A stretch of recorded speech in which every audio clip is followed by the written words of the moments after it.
to the second edition of Puzzles Legendary Videos. As you can see, we have our guest Edward sleeping over here.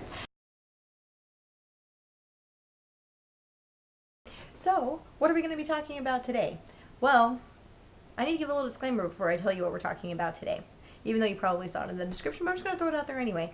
I know some of you have seen some things in your life that you wish you hadn't seen. 2 Girls, 1 Cup, Justin Bieber, The Room.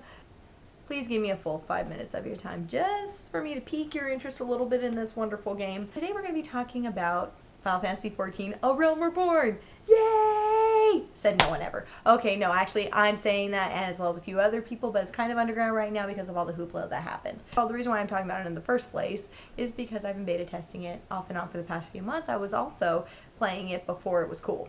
When it actually was very uncool to play it. And so I can also give a little bit of perspective there.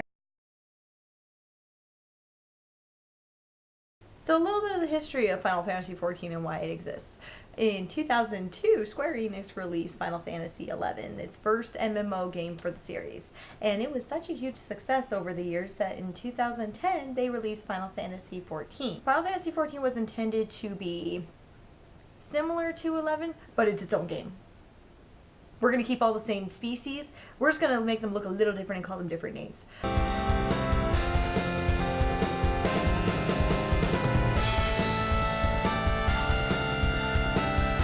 From here on out, when I talk about Final Fantasy XIV, the original release, it's going to be 1.0. Final Fantasy XIV, A Realm Reborn is going to be 2.0. It just makes life a lot easier for everybody. So how did it all start? Final Fantasy XIV was released in 2010, and it did not go very well. Maybe we can wonder a little bit why. Let's see. The game was just that bad. How often ever in your lives have you heard of a game in which a company has actually completely removed its entire development team from a game and given out a public apology? So, how did Square Enix figure out they were going to save this massively horrible project? They brought on Naoki Yoshida. Yay, Yoshida-san! So, how did Yoshida-san go about saving this project in terms of the storyline and the plotline? Well, to be able to talk about that, we're going to go ahead and go over the plotline and the storyline a little bit, just to give you guys an idea of how this worked out. And it's actually almost genius if it wasn't so cliche. So the basic story behind Final Fantasy XIV, we're going to go ahead and start with 1.0 and move it into 2.0. And it actually kind of seems together pretty well.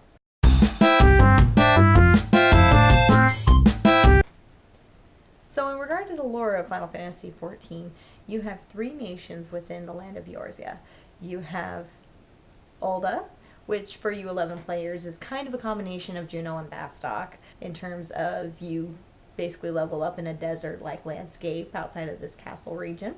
Then you have Limsa Lominsa, which is kind of a combination, again in 11 speak, of Sandoria. It is again a castle area, but it's actually on the sea, and that's where you get the pirate people and all that cool kind of thing. Then you have Gridania, which is this game's version of Winders, where you have your tree-loving folk who run around and want to save nature and all that fun stuff. Now, typically, those 3 nations have not gotten along very well. However, Garlean warfare is starting, and Garleans are what I would like to refer to as the douchebags of the game. So whenever you have in any nerd lore a bunch of douchebags trying to ruin everything, there is typically the biggest douche in this universe. He even unseats Sean Parker and his wedding. If you haven't Googled this, you must. It'll tick you off, but it's worth knowing about because Sean Parker is the biggest douche in the universe. But the biggest douche in this universe is Neil Van The biggest douche of the universe in all the galaxies. Now, Neil Van Darnus decides to do what every little emo villain does when faced with something in Final Fantasy. I'm gonna let you guys think about what that answer is on your own. What does every little emo in Final Fantasy who wants to destroy the world do? Kefka does not count because he is not emo. What does every emo villain do? Think about it. So now we're going to translate back into reality. So Yoshida-san, faced with, okay, we have some decent areas. We have some decent species, some decent, mobs to defeat, some decent dungeons even, despite the massive horridness of the original version of this game. So how do we save what we want and save our characters who have been set up by our fans who we don't want to tick off because they invested in us when nobody else would, but still interest new players to come on and do the new cool things that should have been done in the first place? Alright guys, if you haven't figured it out already, I'm just going to tell you. When faced with needing to destroy things in the human race, what do we do? Alright, I'm finally going to lay it out. Blow shit up! What the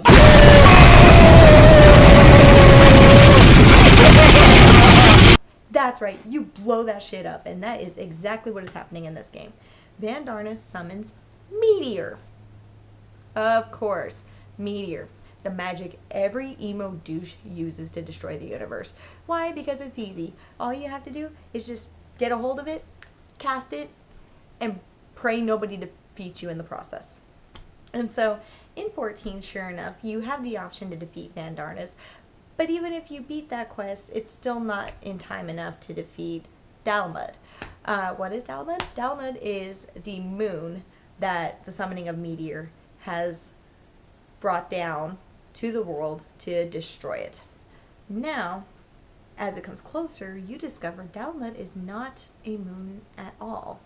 It is actually ancient technology set up by the people long before you. If somebody wants to send ancient technology into space, not for the purpose of exploration, what are they trying to accomplish? Ding, ding, ding, they want to get rid of it. So why do they want to get rid of Dalmud, which is this awesome ancient technology? Because it encases Bahamut! Yes! Summon Neo Bahamut! That's right. Whenever any form of Bahamut, Neo Bahamut, blah blah blah is involved, you're dead. But what does that mean, again, for these characters that were brought up and made and given so much love and attention and so much inventory? That's right. All of the adventurers were saved, transported 5 years through this ethereal safety zone to return once things have kind of settled down a little bit as a thank you for all of your hard work and yet failure to save the world. So that is where we are with Final Fantasy XIV as we enter 2.0 of Realm Reborn in beta. I hope that this information has kind of piqued your interest a little bit as to what is to come in a Realm Reborn or 2.0. It is actually very exciting and very cool. I do have lots of really cool screenshots to show you guys, and I'll be doing that in my next video. So thank you guys for sticking around with me. I know it was so hard, but it must have been much better to watch than anything related to Justin Bieber, Cats, or Two Girls, One Cup. But of course, as I've said in my last video, we have to do our true story moment. Alright, so you guys saw me a little bit ago in full Aerith cosplay summoning Neo Bahamut, which is pretty cool, right? Well, last year at Anime Vegas 2012, I got to play cosplay chess, which was really awesome. And I summoned Neo Bahamut, and somebody didn't actually know that that would kill them, and it made me cry a little bit inside. Ready? Ready? True story.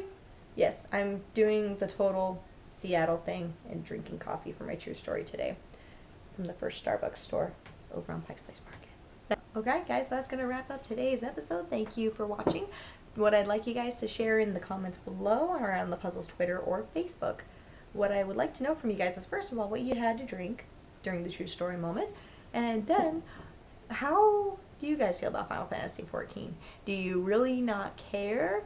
Do you feel like, it's Final Fantasy, I'm a fan, I might as well give it a try? Or are you actually kind of psyched to see what has been done with all of this? And has this video done anything to pique your interest even further? So just go ahead and give me a little bit of a comment about that. Fully honest, just whatever. and some of the comments will be shared in the next puzzles video. Now, for those of you who watched the first one, I didn't have any comments, so I have nothing to share, which is kind of lame. Seriously, your comment could be here.